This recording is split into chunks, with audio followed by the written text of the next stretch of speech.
in this kind of experience, I find myself to be of one and the same nature or identity as the world outside me. In other words, I suddenly feel no longer a stranger in the world, but as if the external world were my own body.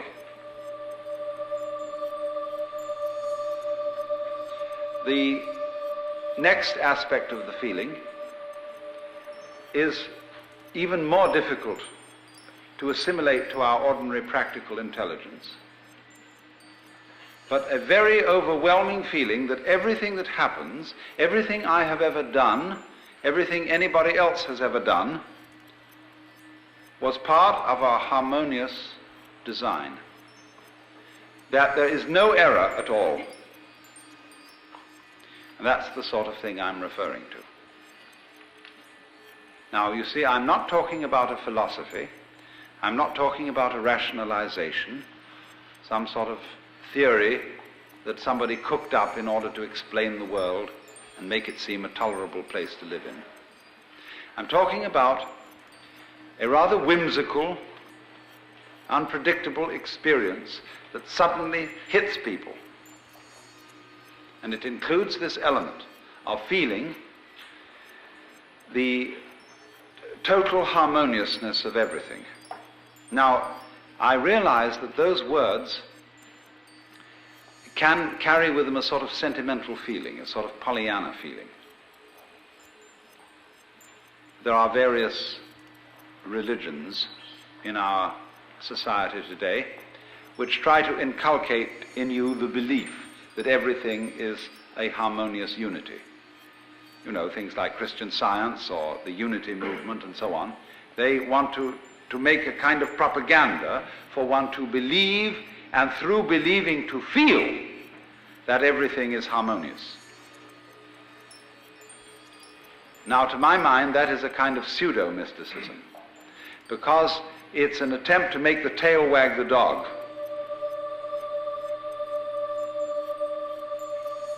To make the effect produce the cause. Because this sensation of things being harmonious is somehow never brought about by insisting to yourself that that is so.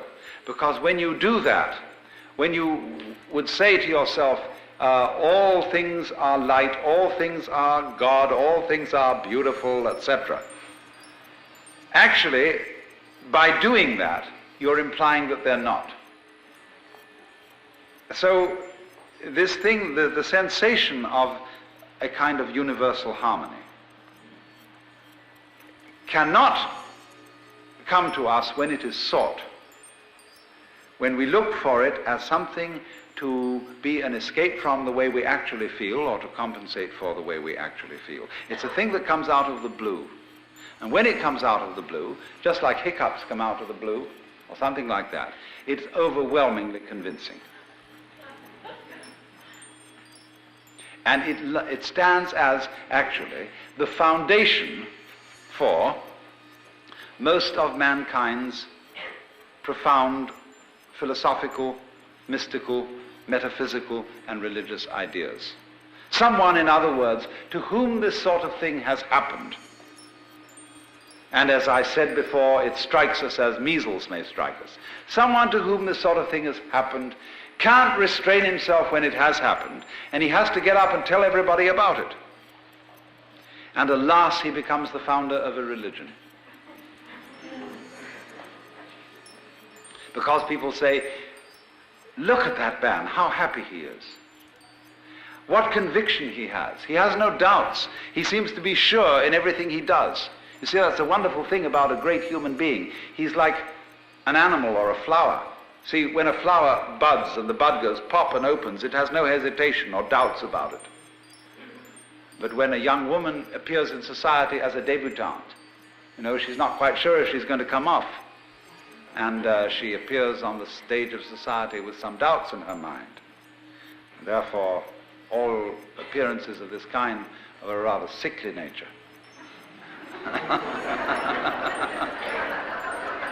But when the bird sings, or the chicken's egg breaks, or the flower buds, there's no doubt about it at all. It comes forth. And so in the same way, when somebody has an experience of this kind, he just has to tell everybody about it. Because you see, he sees everybody around him looking dreadfully serious, looking as if they had a problem, looking as if the act of living were extremely difficult.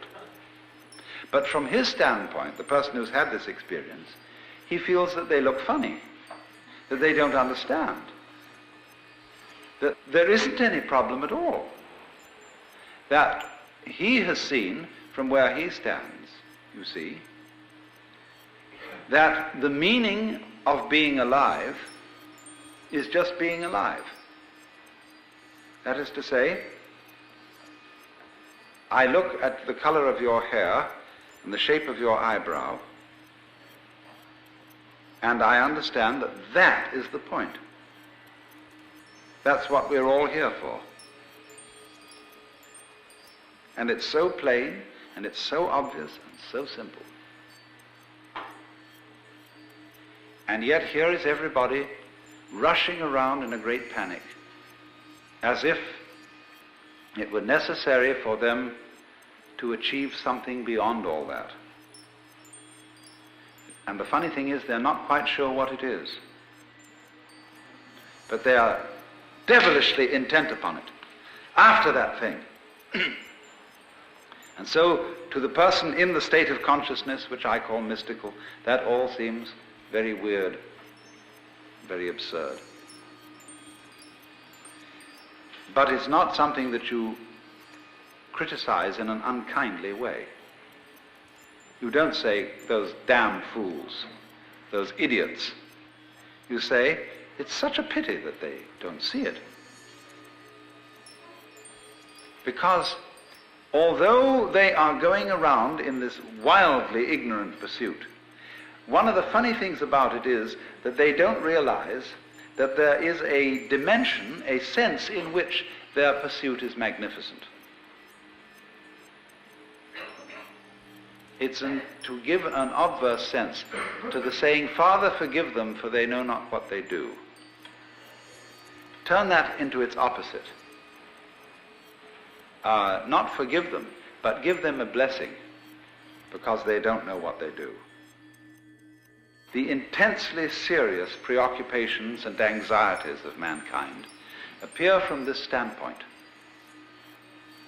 Not to be foolishness, but to be a kind of marvel.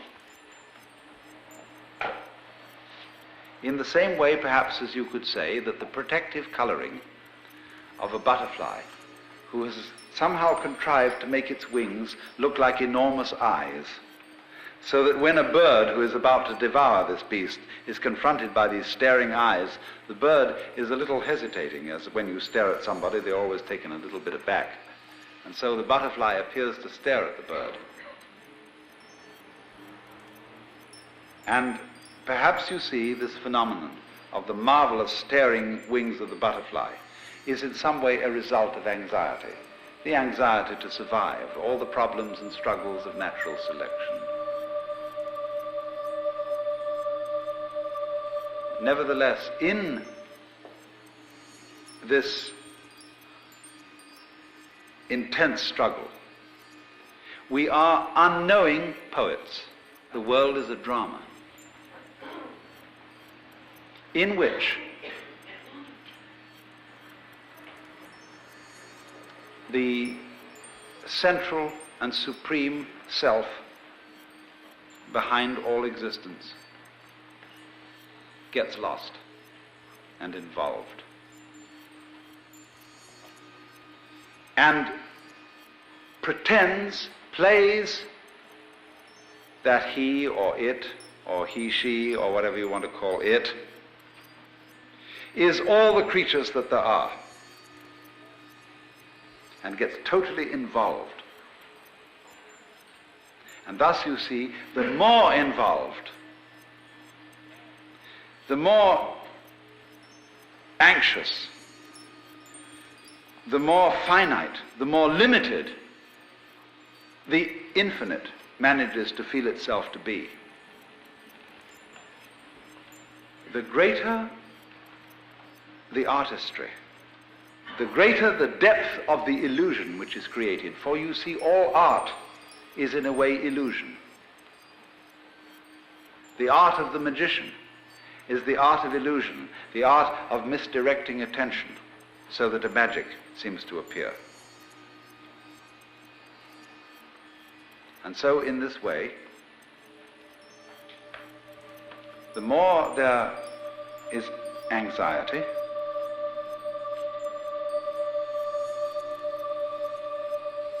the more there is uncertainty,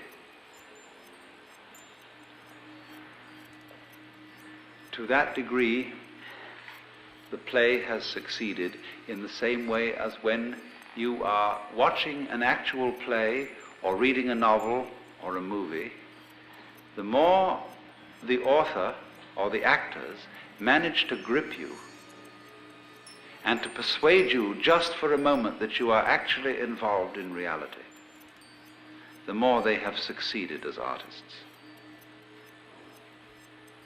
You may have a faint recognition in the back of your mind that this is after all only a play. When you sit on the edge of your seat and you're sweating and your hands clutch the arms of the chair, and the scene so grips you, that is magnificent acting. And so the Hindus feel that the whole arrangement of the cosmos is something exactly like that.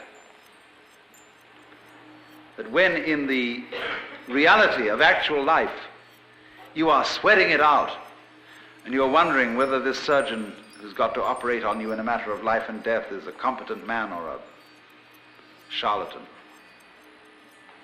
or whether the investment that you made is a good thing, or whether it's going to make you lose your shirt. You see, all those matters of terrific crisis are exactly the same as when you're sitting in the theater, sweating it out there. But now a far more convincing theater has been arranged. Because, as the Hindus would say, that in you which is it, the basis of you, the thing that is real in you and that connects you under the surface with every other being that is alive, this is the player of the parts. This is the maker of the illusion. This, the player of the game, which has got you involved in this mess and is living it up in the same way as those actors on the stage are living it up to convince you that this is a real situation. And this is very understandable, because basically everybody loves to play this game. The game of hide and seek. The game of scaring oneself. Running up behind yourself in the dark and saying, "Boo!" All children like to do this. And this is the most human thing. That's why we go to the play, to the movie, and why we read novels. And our so-called real life is, from the position of the mystic, an extension of the same thing. Because you see, he is the person who suddenly has realized that the game is a game.